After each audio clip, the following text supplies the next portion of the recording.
Do you want to make this snowman chocolate gift? Then keep watching.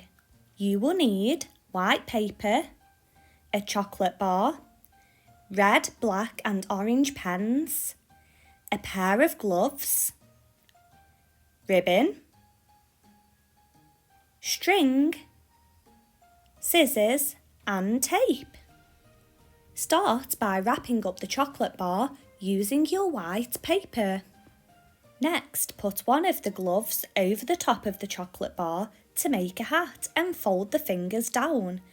Then place the other glove over the top of this and then tuck the fingers in at the back. Next, cut a piece of string and then tie this around the fingers of the glove to make the bobble of the hat. Now, take a piece of ribbon and tie this around the bottom of the chocolate bar to make the snowman scarf. Then using the different coloured pens, you can draw on the snowman's face.